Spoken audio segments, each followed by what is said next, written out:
They laughed when you spoke early. They went quiet when it started happening. That's the rule. That's always the rule. When you speak before permission is granted, before proof is visible, before comfort agrees with you, you don't just make noise, you draw a line. And some people have been standing on the wrong side of it ever since. Let's call this what it is, in plain language.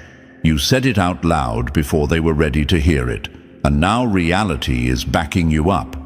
That's not arrogance. That's not luck. That's not coincidence. That's timing mixed with nerve, and nerve always offends people who live quietly inside their limits. Here's the idiomatic truth of it. You called your shot while they were still reading the rules. And that's why this hit them so hard. You didn't wait. You didn't whisper. You didn't shrink your voice to make the room comfortable. You spoke when your situation didn't qualify you. You declared movement while still standing still. And yes, they laughed. They doubted. They labeled you dramatic, unrealistic, full of yourself. But ask yourself something honestly. If you were really wrong, why are they watching so closely now? Because something about your certainty disturbed them. You need to understand this clearly. People don't attack words that feel harmless. They attack words that feel dangerous. And your words were dangerous because they hinted at a future that didn't include their approval, their control, or their assumptions. You weren't just talking about where you were going. You were exposing how stuck they were. Before we move forward, take a moment to support this message if it's hitting home. Like this video so it reaches others who need this push right now. Subscribe to the channel to stay connected with content that challenges, sharpens, and energizes you every time. And if you truly want to help us keep raising the bar, consider showing your support through Super Thanks. Your contribution directly helps our team invest the time, focus, and creative energy needed to produce powerful, life-shifting, high-impact videos like this. Share this video with someone who needs it. Your support keeps this movement alive. You might have wondered at the time, why does this bother them so much?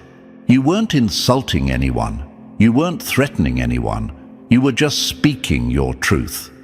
And that's exactly the problem. Truth spoken early sounds like rebellion to people who survive by waiting. Think about it like this. When lightning strikes before the storm arrives, people don't call it fake. They call it a warning. Your words were lightning. Proof always comes later, and now it's coming. Now the same people who joked are quiet.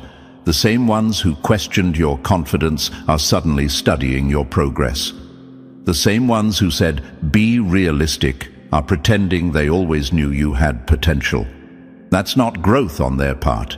That's self-preservation. Silence is their way of saving face.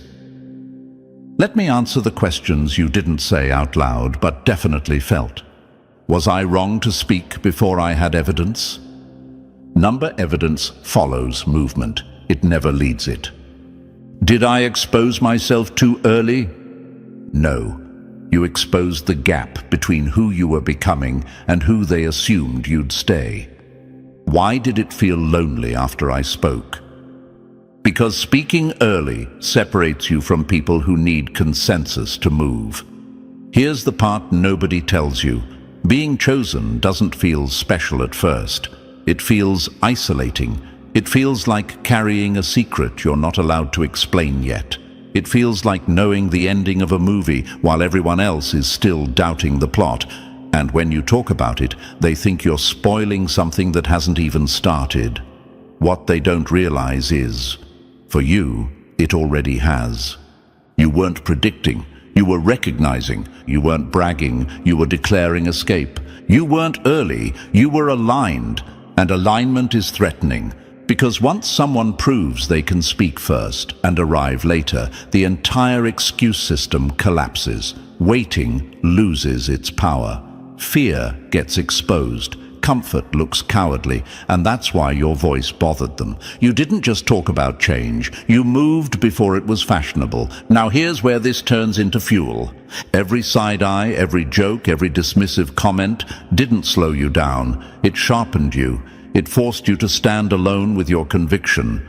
It trained you to trust yourself when no one clapped.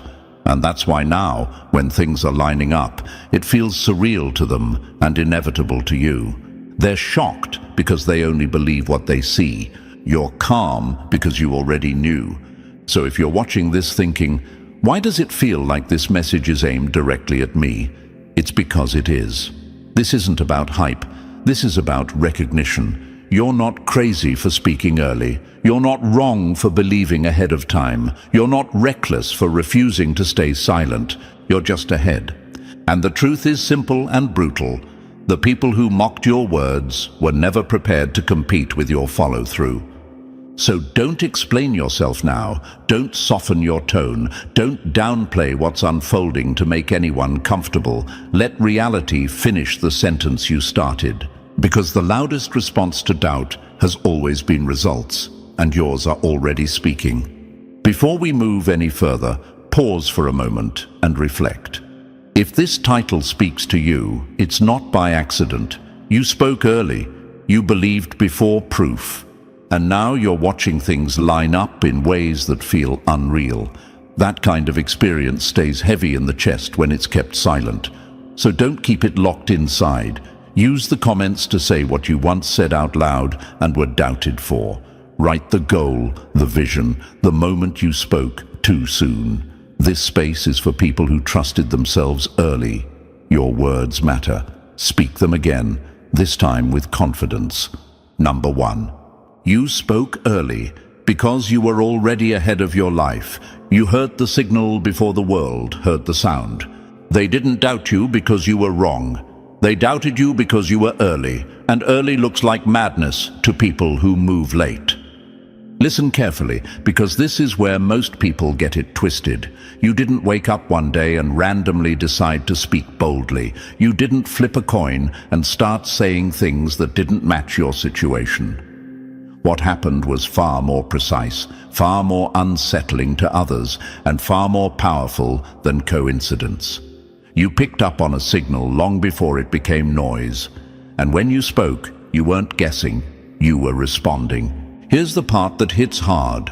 The earliest signals are always quiet. They don't come with applause. They don't come with permission slips. They don't come with evidence. They come as discomfort, as restlessness, as a sudden intolerance for things you used to accept, as thoughts that feel intrusive because they don't fit the life you're currently living. That's why people thought you were talking out of turn. They couldn't hear what you were responding to because their lives weren't tuned to change. You started saying things out loud before the environment supported it. That's what scared them. People love loud success stories after they're finished. They hate the quiet phase before it makes sense. They expect breakthroughs to announce themselves with dramatic shifts and visible milestones.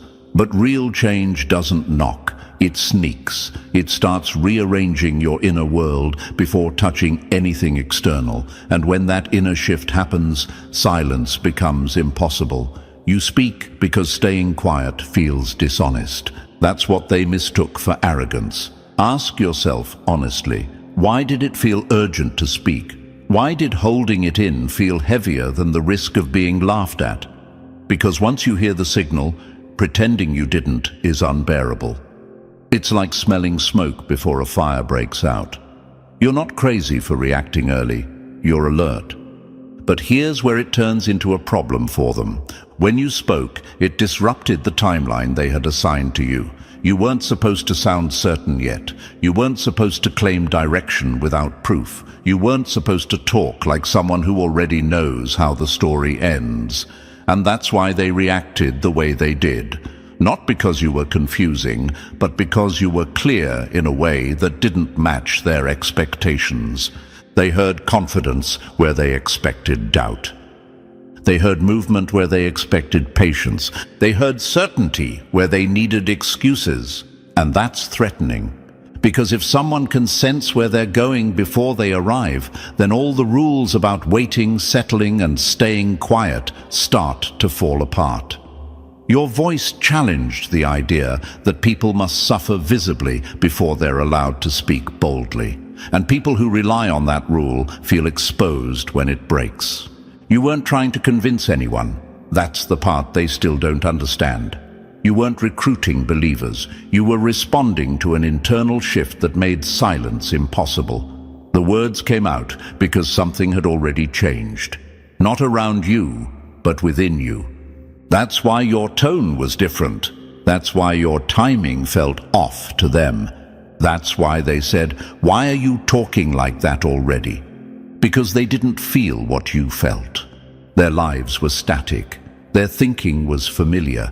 Their comfort was intact. So when you spoke, it sounded disruptive. They assumed confusion because they couldn't recognize clarity without context. They assumed exaggeration because they only trust what's already visible. They assumed delusion because they've never followed a signal without a map. But you did. And now comes the part that stings them the most. What started as a whisper is becoming obvious. What sounded premature is starting to look precise. What they dismissed as talk is now turning into patterns they can't ignore. And the same people who rolled their eyes are suddenly quiet. Not because they're impressed, but because they're recalculating. They're realizing you weren't loud. You were early. You weren't reckless. You were responsive. You weren't imagining change. You were detecting it.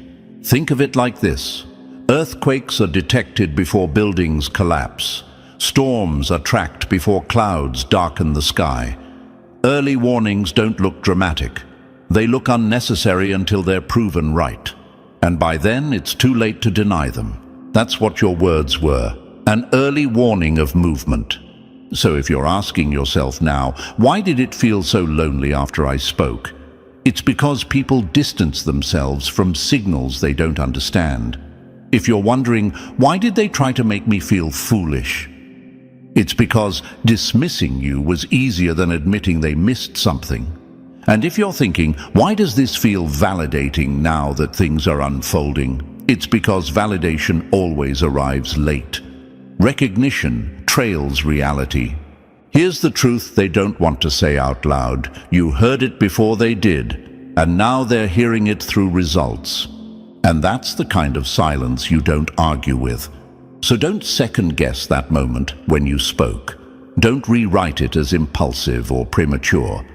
That moment was proof that your awareness had already moved ahead of your circumstances. You responded to a signal, not a fantasy. And the fact that it's becoming undeniable now doesn't mean you were lucky. It means you were listening when others weren't. You didn't speak too soon. You spoke on time for the version of you that was already moving forward. Number 2, you didn't imagine the future. You recognized it. You didn't see the future coming. You recognized it when it spoke back to you. They thought you were guessing. You knew you were remembering. There's a kind of knowing that doesn't announce itself with logic or evidence. It doesn't come with charts, timelines, or guarantees. It shows up quietly, like déjà vu for a life you haven't lived yet. And when it hit you, it didn't feel exciting at first. It felt familiar. That's the part people never understand. You weren't reaching forward blindly. You were responding to something that already felt known. That's why when you spoke, your voice didn't shake. You weren't inventing a future. You were recognizing one. This is where the gap between you and everyone else became obvious. Most people move only when proof drags them forward. They need signs stacked on signs, permission layered on permission. They don't trust until results give them a reason to. But you didn't operate like that. Something inside you shifted before anything on the outside moved. Not loudly, not dramatically, just enough to make silence feel wrong. You didn't speak because you were reckless. You spoke because ignoring that internal signal felt like lying to yourself. And when you did, it confused them. They looked at your situation and tried to match it with your words, and the math didn't add up. That's because they were using the wrong equation. They were measuring you by where you stood, not by what you had already recognized internally. They couldn't imagine certainty without visible momentum. They couldn't understand confidence without external validation. So they assumed you were pretending. But you weren't pretending. You were recalling. It's hard to explain this to people who've never experienced it, but you didn't feel like you were stepping into something new. You felt like you were reconnecting with a version of yourself that had been waiting patiently, like putting on a jacket that already fits, like hearing a song you somehow know every word to, even though you swear you've never heard it before. That's why your words came out clean. That's why there was no hesitation in them. You weren't building belief, you were acknowledging it. And that unsettled people more than doubt ever could. Because when someone speaks from recognition instead of hope, it carries a different weight. Hope asks. Recognition states. Hope sounds uncertain. Recognition sounds final. And even if they couldn't explain why, they felt that difference the moment you opened your mouth. That's why the reaction wasn't curiosity. It was discomfort. That's why they didn't ask questions. They made jokes. Because jokes are easier than admitting someone else is moving on a timeline you don't understand. You might have wondered afterward, why did they react so strongly? Here's the answer they won't give you. Your certainty exposed how unsure they were. They live in a world where nothing is real until it's visible. You live in a world where internal shifts count before external proof arrives. That difference alone puts you ahead in ways they can't track. While they were waiting to see if something would happen, you were already acting like it had. Not because you were naive, but because your internal compass had already adjusted. Now that things are unfolding, they're scrambling to rename it. They call it luck because admitting awareness would force them to question their own passivity. They call it coincidence because accepting intention would expose how long they've ignored their own instincts. They call it timing because acknowledging recognition would mean you didn't stumble into this. You moved toward it deliberately. Every explanation they choose avoids the one that matters most. That you knew, and you know that you knew. The truth is, the future didn't catch you off guard because you'd already encountered it internally. You had already rehearsed the feeling of being there, already adjusted your identity to make space for it, already let go of versions of yourself that didn't belong in that next chapter. That's why when circumstances finally started lining up, it didn't feel shocking to you. It felt overdue. This is the part that defines you as chosen, whether anyone else understands it or not. Chosen doesn't mean favored. It means attuned. It means you notice shifts before they become obvious. It means you respond to internal clarity even when the external world hasn't caught up. It means you trust recognition over reassurance. And that kind of mindset is rare, not because it's mystical, but because it requires courage most people never practice. You didn't wait for life to change before you acknowledged where you were going. You acknowledged it first, and life followed. So don't let anyone rewrite that moment for you. Don't let them reduce it to chance or exaggeration. You didn't predict anything. You didn't speak it into existence out of thin air. You remembered what was already forming and had the nerve to say it out loud. And now that reality is catching up, the loudest thing in the room isn't your voice anymore. It's the silence of people realizing you were never guessing at all. Number 3. Your confidence hurt them because it exposed their fear. Your confidence exposed the courage they buried. They didn't hate your confidence. They hated what it reminded them they no longer had. The moment you spoke with certainty about where you were going, something shifted in the room. Not because you were loud, not because you were dramatic, but because confidence, when it's real, carries weight. It presses on people. It forces reactions. And yours landed directly on nerves they didn't even know were still exposed. You need to understand this clearly. Confidence doesn't offend secure people. It unsettles people who made peace with staying small.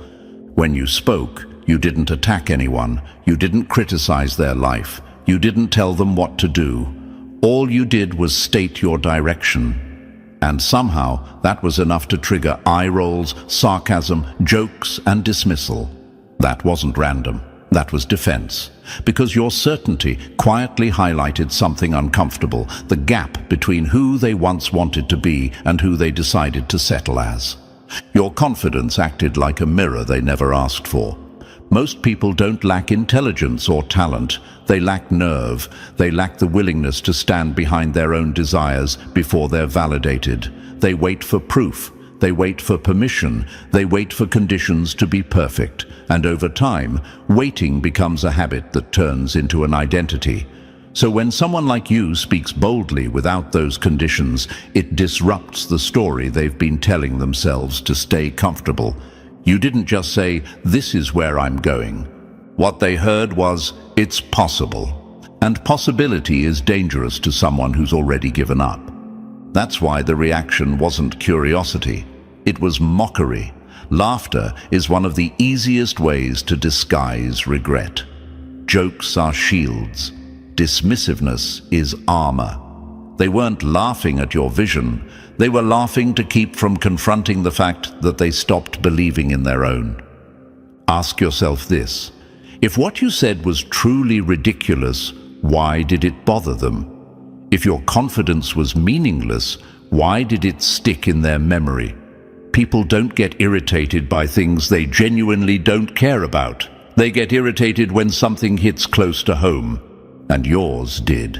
Your courage forced them to remember the risks they didn't take, the paths they abandoned, the ideas they once felt excited about before fear convinced them to be realistic. You represented a version of themselves they quietly disowned. That's not inspiring to everyone. To some, it's painful. That's why they labeled you too much. That's why they said you were doing the most. That's why they acted like you were being irresponsible. Because admitting "I'm scared" is harder than saying "you're unrealistic." What made your confidence even more threatening was that it didn't ask for approval. You didn't poll the room. You didn't seek reassurance. You didn't dilute your tone to make it easier to swallow. You spoke like someone who had already decided. And decisiveness is terrifying to people who live in hesitation. Here's the part they couldn't process. You weren't fearless. You were just willing to move with uncertainty. They couldn't understand how you could stand so firmly without guarantees, because even with guarantees, they still wouldn't move. So instead of questioning their own hesitation, they questioned your sanity. That was never about logic. That was about envy, dressed up as concern. Now, look at what's happening. The confidence they tried to shame you for is aging well. The jokes aren't funny anymore. The comments don't land. The doubt has gone quiet. Because confidence backed by consistency always wins in the end. And now that your words are starting to align with visible progress, they're uncomfortable in a different way. Because confidence is one thing when it's theoretical. It's another when it starts producing results. They're watching the same certainty they once criticized turn into momentum. And that's hard to sit with, because now they can't say you were just talking. Now they can't dismiss it as imagination. Now they have to face the truth that you weren't reckless. You were brave in a way they weren't ready to be. Your courage didn't fade. It matured. Their doubt didn't protect them. It exposed them. And notice this. The loudest critics often become the quietest observers. Not because they're suddenly supportive, but because silence is the only place left to hide when reality proves someone wrong. Their ego can't apologize, so it retreats. Let that silence be your confirmation. You didn't offend them by being confident. You reminded them of a courage they abandoned, and instead of shrinking to make them comfortable, you kept going. That's why you're here now. That's why things are unfolding. And that's why the same confidence they tried to break is now the very thing they can't ignore. Number 4. Your words collided with the limits of their thinking. When you spoke, you didn't realize you were doing something far more disruptive than announcing a goal. You were unintentionally revealing how narrow their mental world really was. Most people don't listen to words objectively. They filter everything through the limits they've already accepted. So when you opened your mouth before anything had visibly changed, they didn't hear possibility. They heard something that didn't belong, something that didn't fit inside the small, rigid blueprint they used to understand life. Your words didn't sound ambitious to them. They sounded foreign, not because they were unrealistic, but because they stretched beyond what those people had ever allowed themselves to imagine. Understand this clearly. People don't reject what they understand. They reject what threatens the boundaries they live inside. Their sense of reality was built from repetition, routine, and fear disguised as practicality. They learned to think in safe increments, paycheck to paycheck, week to week, problem to problem, survival over expansion, comfort over curiosity.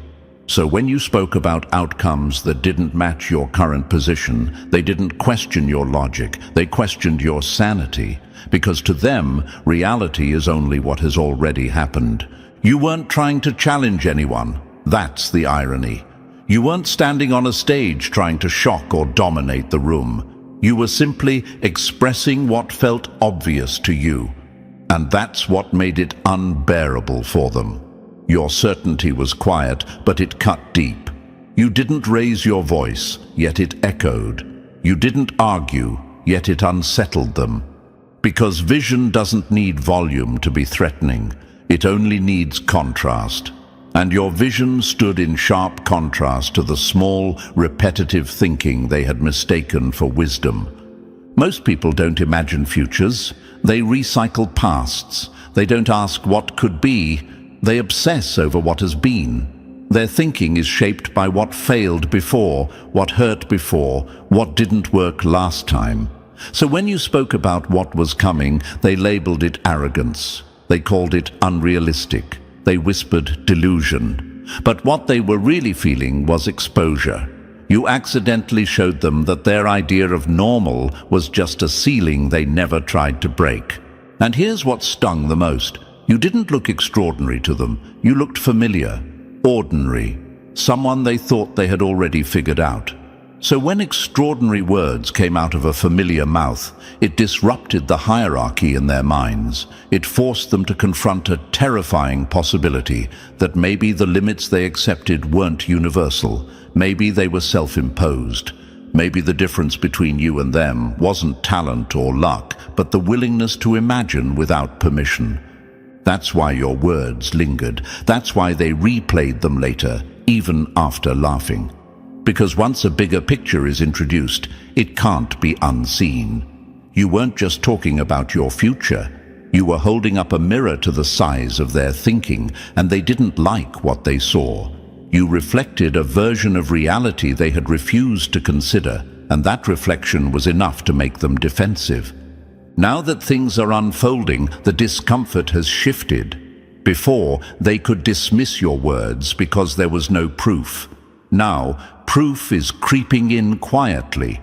Patterns are forming, results are emerging, and they're forced to sit with a bitter realization. Their disbelief wasn't rooted in logic or evidence. It was rooted in imagination or the lack of it.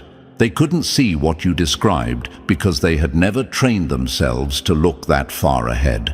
They may never admit this openly. Instead, they'll look for safer explanations: luck, timing, connections, external circumstances, anything that allows them to preserve the belief that they were reasonable and you were reckless.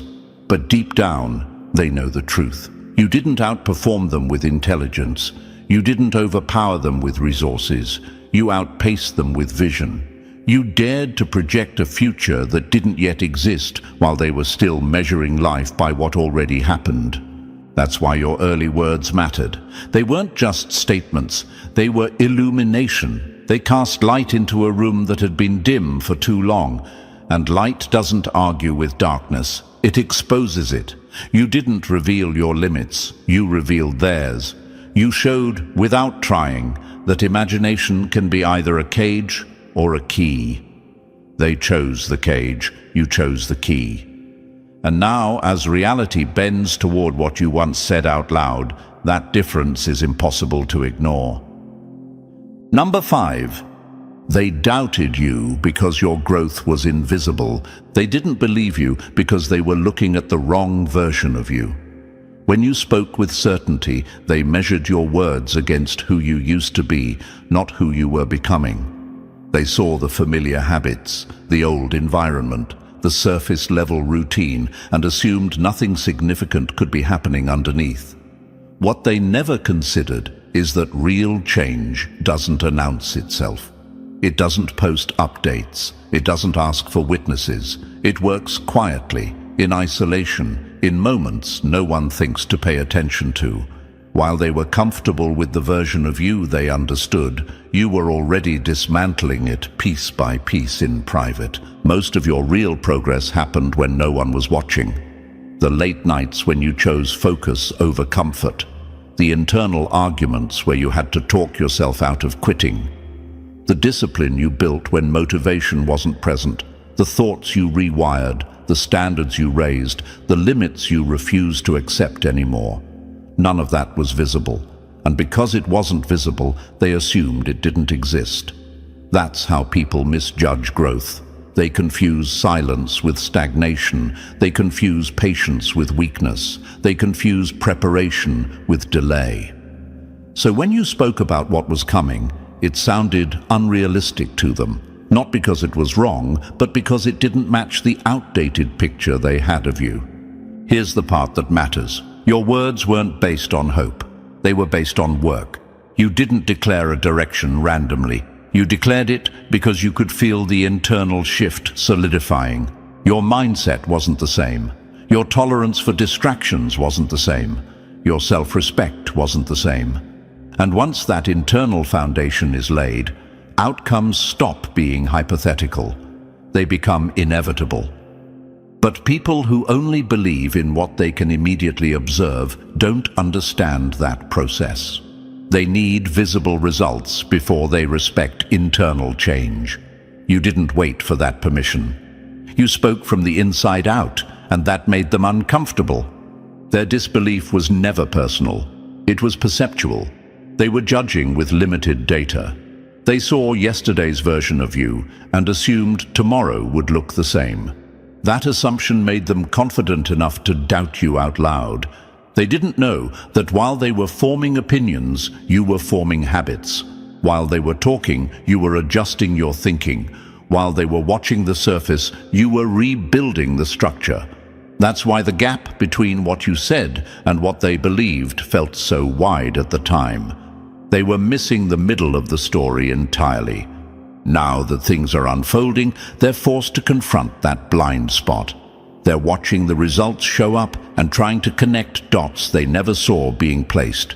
To them, it looks sudden. To you, it feels overdue.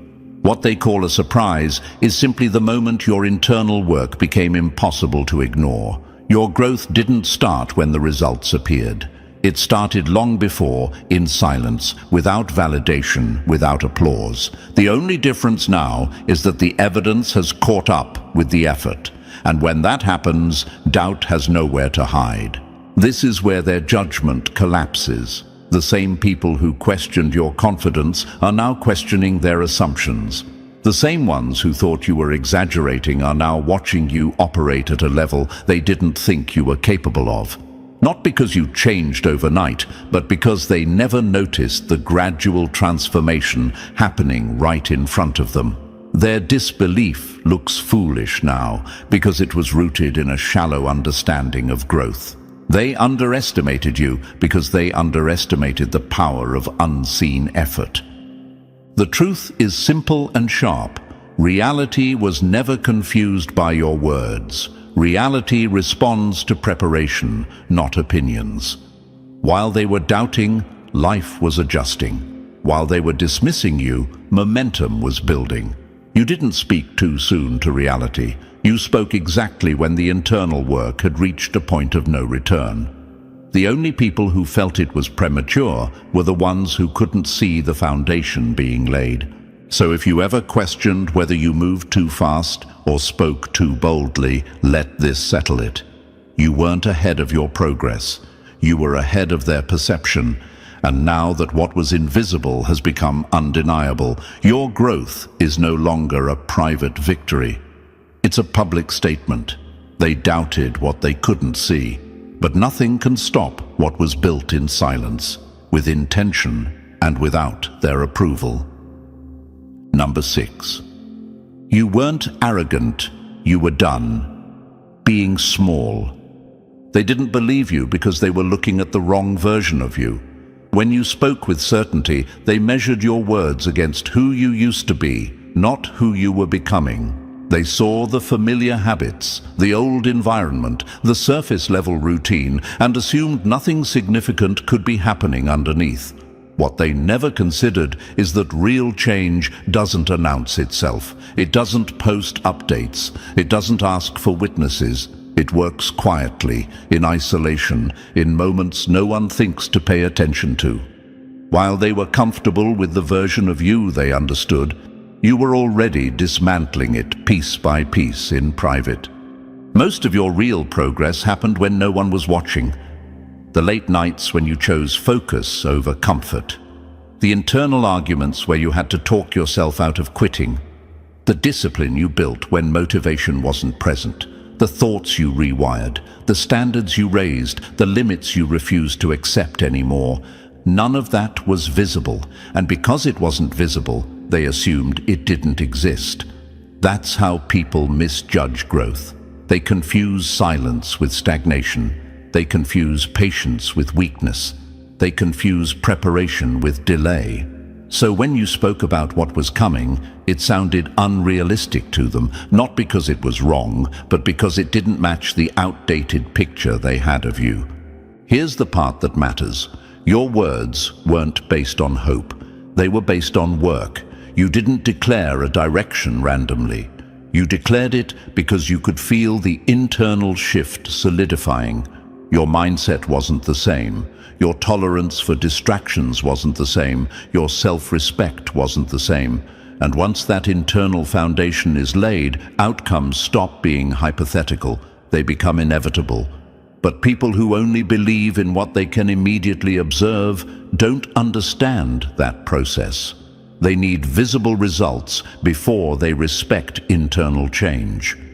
You didn't wait for that permission. You spoke from the inside out, and that made them uncomfortable. Their disbelief was never personal. It was perceptual. They were judging with limited data. They saw yesterday's version of you and assumed tomorrow would look the same. That assumption made them confident enough to doubt you out loud. They didn't know that while they were forming opinions, you were forming habits. While they were talking, you were adjusting your thinking. While they were watching the surface, you were rebuilding the structure. That's why the gap between what you said and what they believed felt so wide at the time. They were missing the middle of the story entirely. Now that things are unfolding, they're forced to confront that blind spot. They're watching the results show up and trying to connect dots they never saw being placed. To them, it looks sudden. To you, it feels overdue. What they call a surprise is simply the moment your internal work became impossible to ignore. Your growth didn't start when the results appeared. It started long before, in silence, without validation, without applause. The only difference now is that the evidence has caught up with the effort. And when that happens, doubt has nowhere to hide.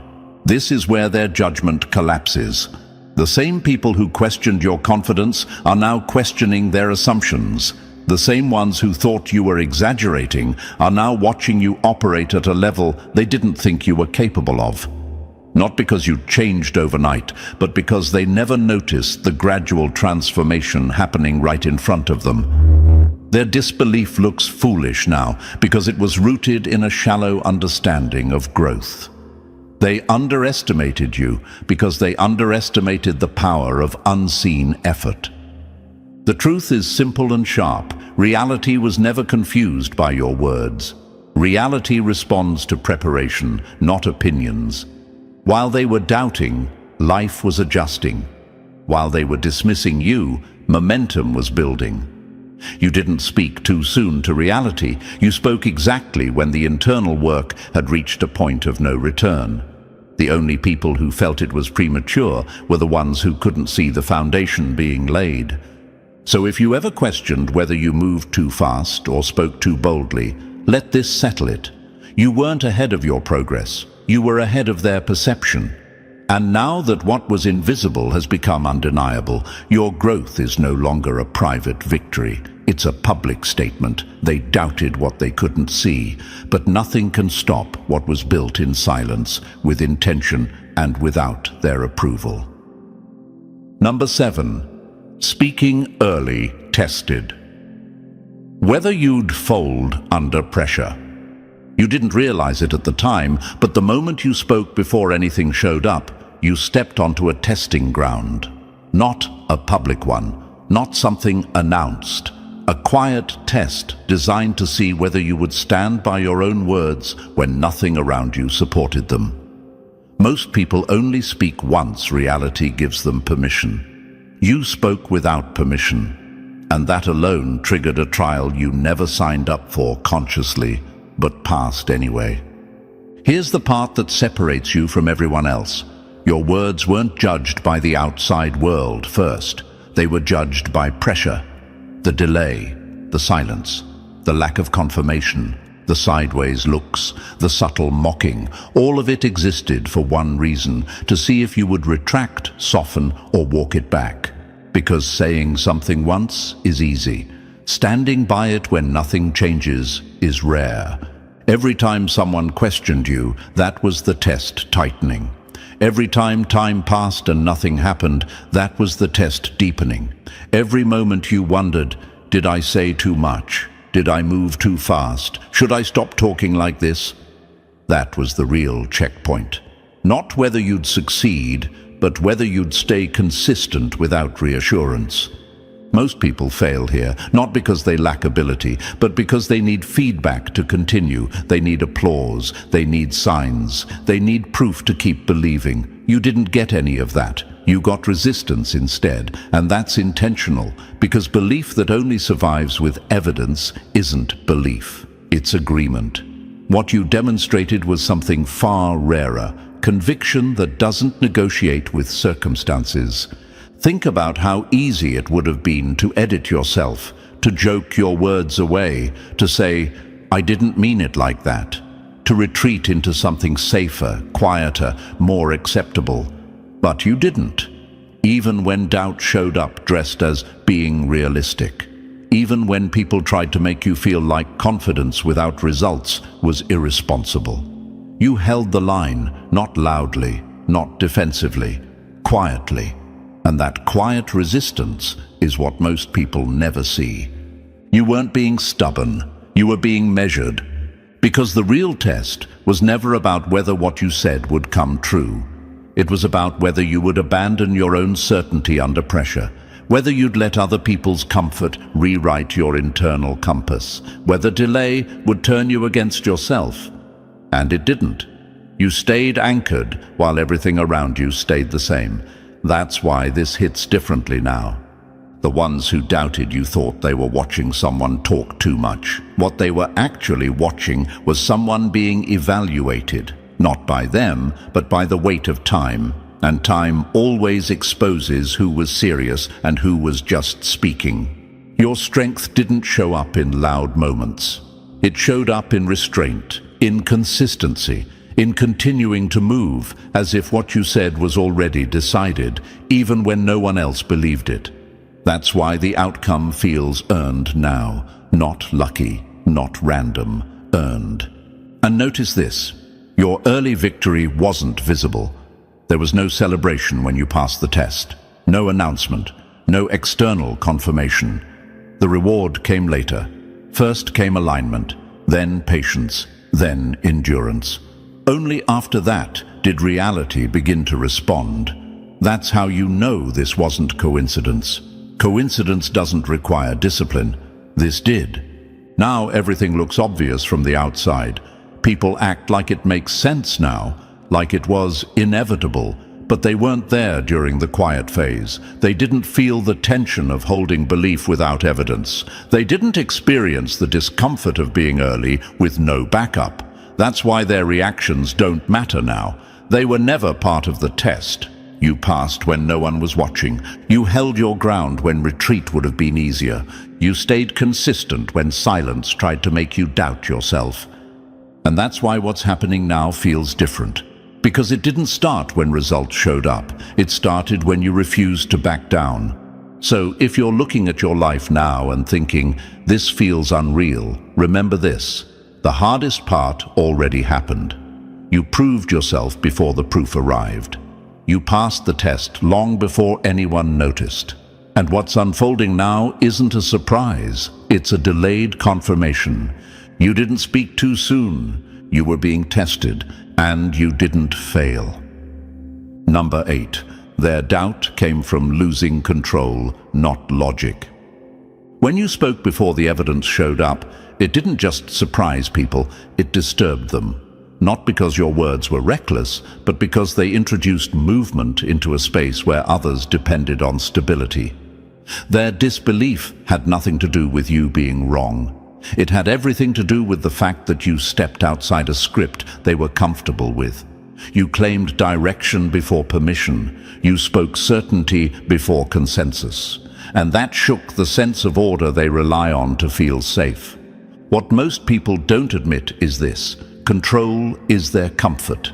Predictability is their shield.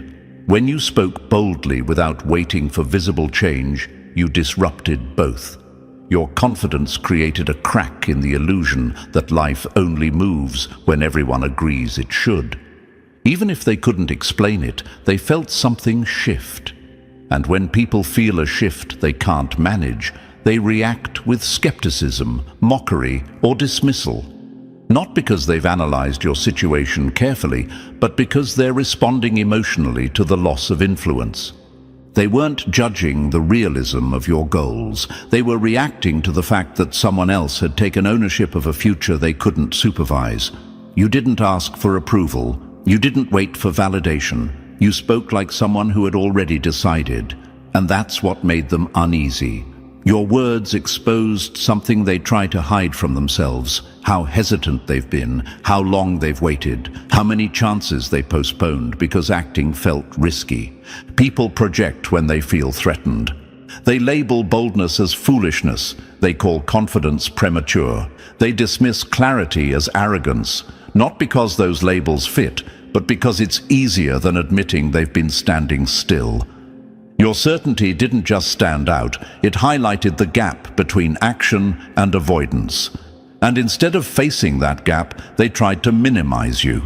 You may have wondered why the reactions felt so personal, why people who weren't even involved seemed irritated by what you said. It's because your words didn't just describe your future, they reflected their present.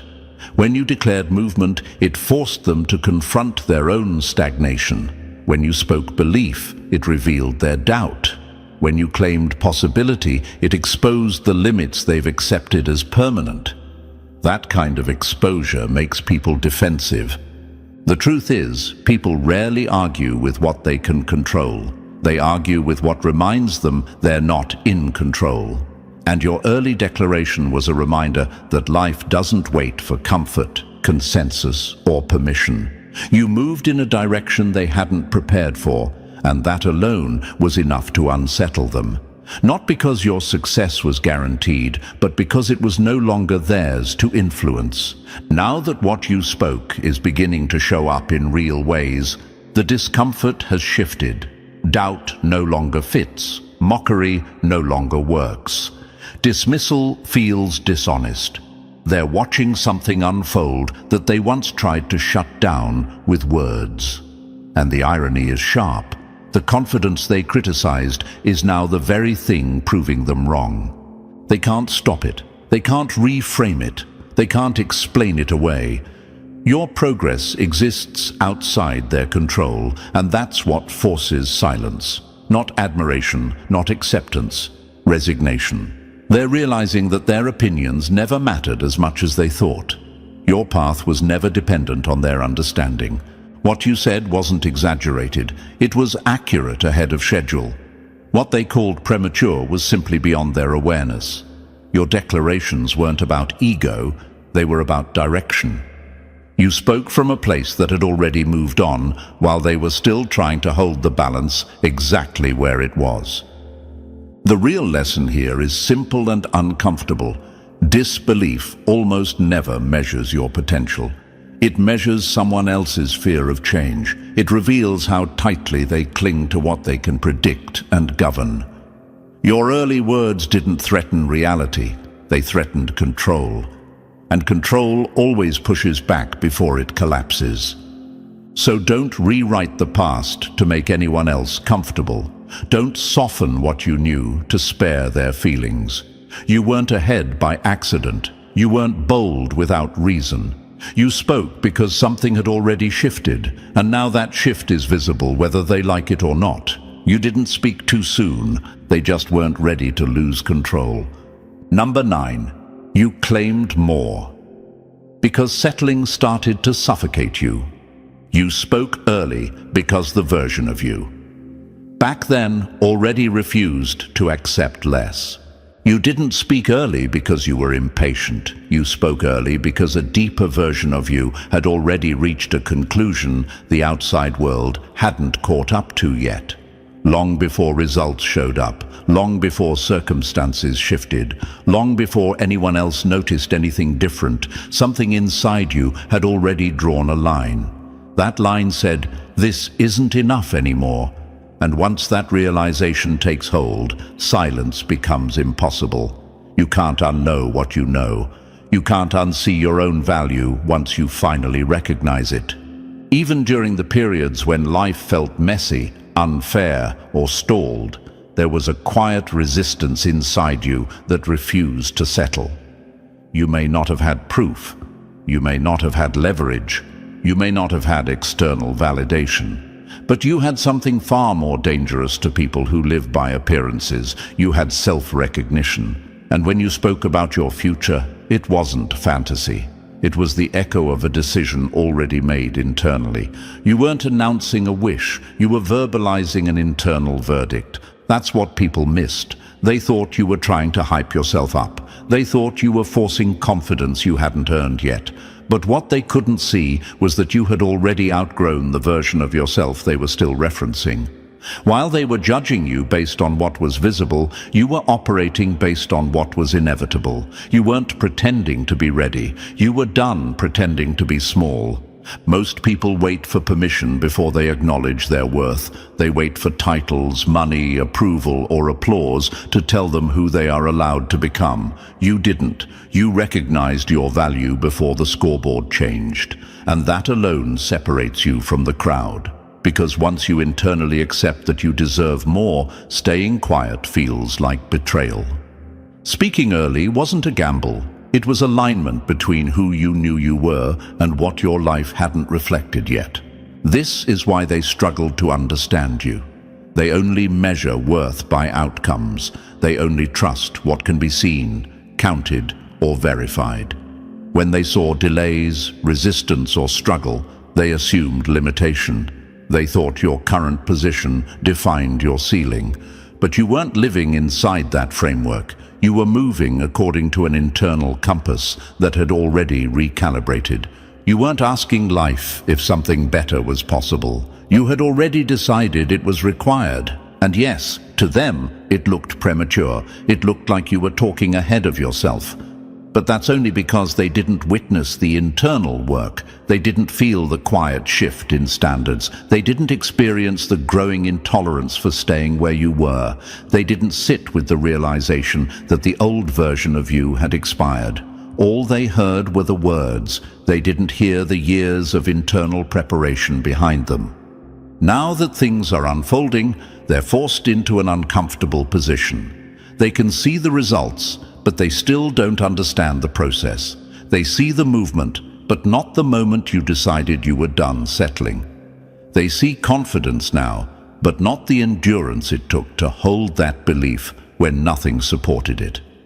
And that's why it feels sudden to them and steady to you. Your early words weren't ego-driven. Ego seeks attention. What you did was claim alignment. You acknowledged readiness before the environment agreed. You spoke because staying silent would have meant denying the truth you had already accepted internally. And that truth was simple. The life you were living no longer matched the value you recognized in yourself. This is the part most people never get to. They never cross that internal threshold. They wait too long. They second-guess too often. They need reassurance before they move. You didn't. You moved when the certainty showed up inside you, not when conditions became convenient. And that's why your words carried weight even when they sounded bold. Your story proves something important. The external world doesn't lead transformation. It follows it. The moment you truly recognize your own worth, reality starts adjusting whether anyone else understands it or not. Your early declarations weren't mistakes. They were the first visible ripple of an internal shift that had already happened. The version of you back then already knew. That's the part no one can take away from you. And that knowing was never dependent on approval, agreement, or timing. It was always going to manifest, because once you see your own value clearly, life eventually has no choice but to reflect it. As we bring this together, take a moment to really sit with what you've heard. This wasn't about speaking too soon. It was about seeing yourself clearly before the world caught up. If this message resonated, like the video to support this energy reaching the right people. Subscribe to the channel so you don't miss what's coming next. And if this spoke to you, drop the number 77 in the comments as a signal that you recognize your own path. Share this with someone who needs the reminder. Stay locked in. Your timing is unfolding.